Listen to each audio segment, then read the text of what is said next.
Welcome back.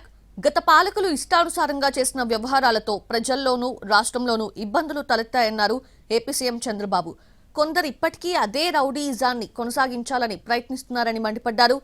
రాజకీయ విధానాల పేరుతో రౌడీయిజం చేస్తే చూస్తూ ఊరుకోబోమని హెచ్చరించారు.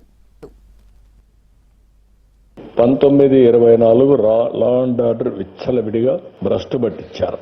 ఈ 5 సంవత్సరాలు చేసినటువంటి ఇష్టానుసారంగా కార్యక్రమాలు ఇంకా అందరిలో డిస్టర్బెన్స్ ఉంది.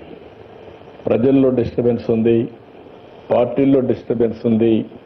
ఇంకా చేసిన వాళ్ళు కూడా ఇంకా చెల్లుబాటు అవుతా ఇదే రౌడీజం చేస్తామని కూడా ఆలోచిస్తున్నారు. జన్మదినం జరుపుకోవచ్చు, మనసుల్లో ఉండి రావాలి, జరుపుకుంటే నాకేం అబ్జెక్షన్ లేదు. అదే సమయంలో ఆ ఫ్లెక్సీ దగ్గర నిషేధమైనటువంటి జంతు బలి చేసి ఆ జంతువును పైకి తీసి బ్లడ్ చల్లడం అంటే సమాజాన్ని భయభ్రాంతులు చేయాలనుకుంటున్నారు.